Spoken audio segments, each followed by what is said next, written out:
Here are 10 of the most common interview questions and how to answer them. Number 10, tell me about yourself. So the method for this question is that you want to hit past, present, and future. For the past, you'll probably want to mention your degree if you have one, or other relevant education. And if you're going for a position that is outside your major, you might want to have an explanation for why you're looking outside of that major. Additionally, this is the time to mention prior jobs, but briefly mentioning what the job was and maybe one or two skills that you had to use which can relate to this new position. For the present, we're talking about your progress now. So this is going to be new skills and learning that you've done recently. So examples of this could be mentioning that you recently obtained forklift certification or a CDL, as well as any skills that you've been working on. So if you're going more into the corporate world, Excel is something that's used a ton. You can mention that you recently completed an Excel course and that you've been building your skills in that regard. And then finally, you want to move into the future, why you're looking for this position, why you think it'll be a good fit, and why your prior experiences will lend to your success in this role. Question number 2, why are you interested in this company? Now, most importantly, you should be doing research on this company before you go into the interview. If you're taking away nothing else from this video, many of these questions are going to involve doing a little bit of research before you go into the interview. That'll really set you apart. Now, specifically for this question, you can hit 4 different topics: operations, values, growth, and culture. For operations, you can mention how you admire the operations of this company. So more specifically, that could be things like a specific product that the company provides of high quality, or it can be things like its innovation or its reputation for being the best in the industry. Now, for values, this can be things like sustainability, education, or giving back to the community. All you got to do is go onto the company website and look around for a bit. They usually will include their values and some recent community service or sustainability projects that they've done. Next up is growth, and this is especially good if you're going for an entry-level job. Do a little bit of research and see if this entry-level job builds into any other type of jobs. Mentioning in your interview that you're interested in one of these higher positions and you think that the current level job would be great experience for that can be really powerful, because oftentimes companies are looking to get entry-level people in and use those people to fill higher jobs once they progress. In addition to that, just mentioning that you've heard from other people that the opportunities for growth are great, or that you know people who have gone from this role into other positions at the company. Those are all good points to bring up too. The third one is culture, and I feel like this is one of the easier ones to bring up. Just look online a bit about the company, see what people are saying about it. If you know anybody who works there, you can ask them too. But you're essentially just saying that you've heard from a few family or friends that work there that culture is really good, the team is really good, maybe they have a great leadership team or a good training program to develop skills. And if you can find some research on different fun events they do, you can mention that too, to really show you've looked into the company and you know some different events that they've done in the past year or so. Number 3, why are you interested in this position? Now, like the last question, this is going to require a little bit of research, because what you want to do is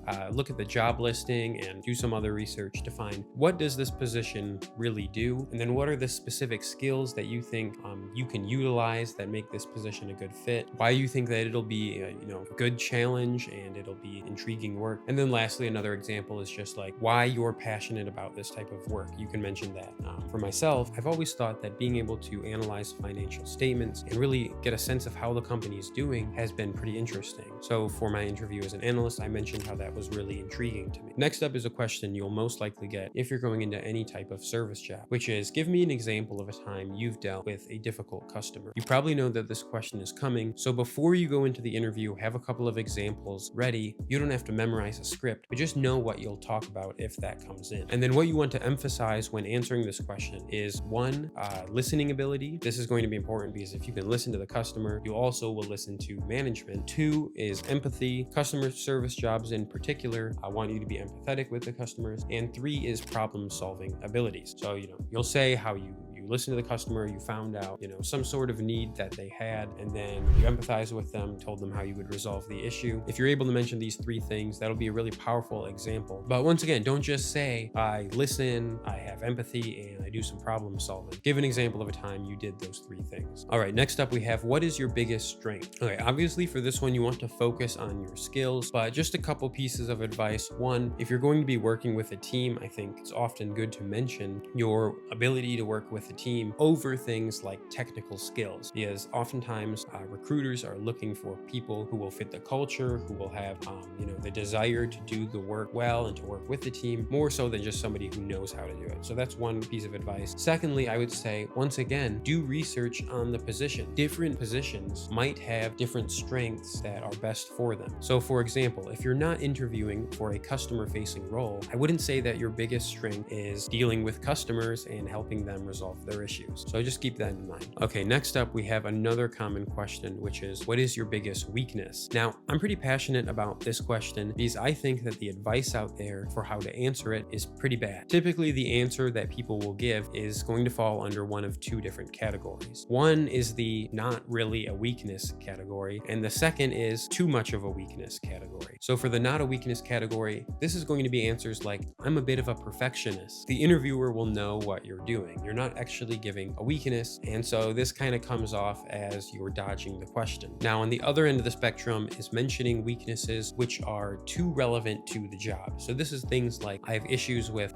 time management and deadline prioritization, or saying something like, I'm not detail oriented. Oftentimes jobs are looking for these things specifically, so you don't want to mention them being a weakness. And you'll see people on YouTube say that you should mention these are weaknesses, but just explain how you've grown since then. I don't agree. I don't even want the idea of something like not being detail oriented to be in the mind of the recruiter. Even if I say I've worked on it, it could subconsciously affect their view of me. Instead, there's a three-part system to answering this question. Number one is it does have to be a real weakness. Number two is it has to be a weakness that won't directly affect your job that you're applying for. And number three is you have to show how you've improved on it. So let me give you one example. So for a lot of jobs, one great answer might be that your weakness is public speaking. If this really is something you struggle with, like I do, then this can be a great answer as long as your role is not going to be doing public speaking. But if the job you're applying for won't really require public speaking, this is great because it doesn't directly impact your job, and you can mention how you've improved on it, whether that be taking classes or just trying to get out and speak publicly more. Now, if you want to steal the answer I use, here it is. Whenever I'm asked,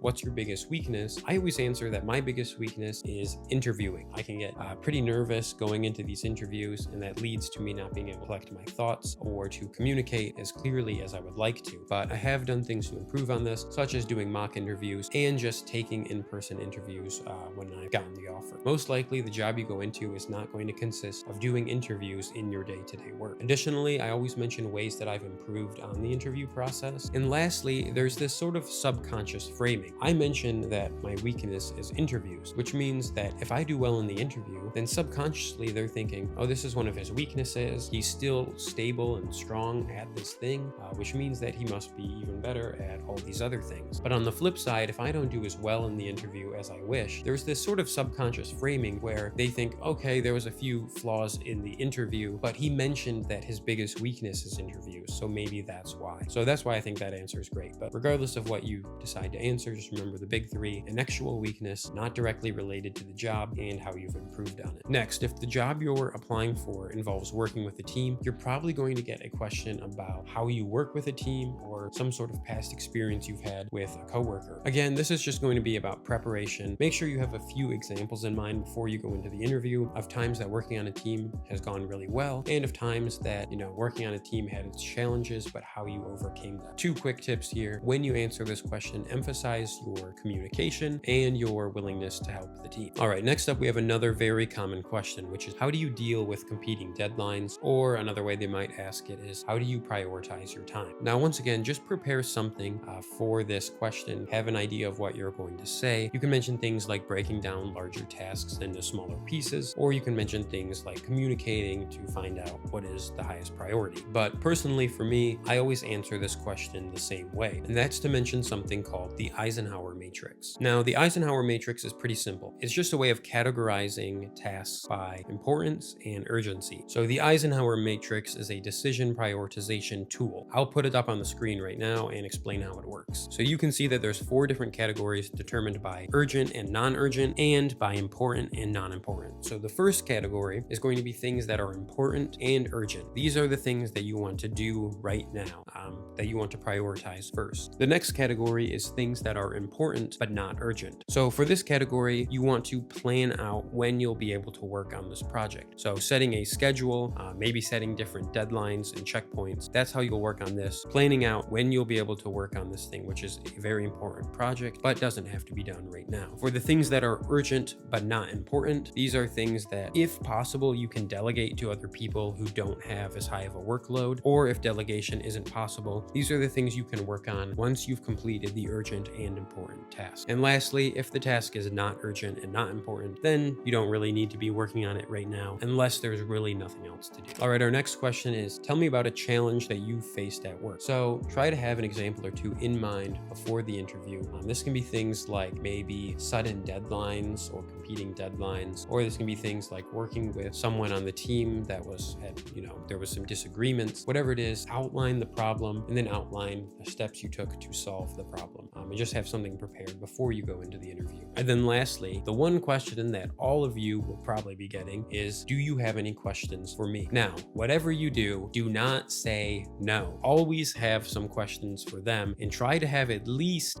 5 to 6 written out before you go in there, because if you only have 1 or 2 questions written out, they might answer it during the interview process, and then you're left with nothing. And even worse, if you have nothing, then you're definitely going to be left with nothing. So have at least 5 or 6 questions, maybe more, written out that you can ask the interviewer. This probably is going to come from some research, and you'll be able to determine what a good question is. If you really don't know what to ask, you can go a little more basic with things like, what does a day in the life look like in this specific role? If they haven't already mentioned that in the interview, you might mention, I've heard good things about the culture, team, and the leadership group. What has your experience been with the leadership group and with this team? That's a good question to ask if you don't have anything else, as long as the interviewer actually works for the company. Sometimes the interviewer might be from a separate company, like a third party. Don't ask that question in that case. And one last question for you, if you need something else, is what are some common challenges that new hires in this role face, and what are some of the traits that the most successful hires of this role have had in the past? If you found this video useful, subscribe to the channel and leave me a comment if you want more career-related videos like resume, more interview tips, finding a job, that sort of stuff. As always, I appreciate you guys being with me, and I'll see you later.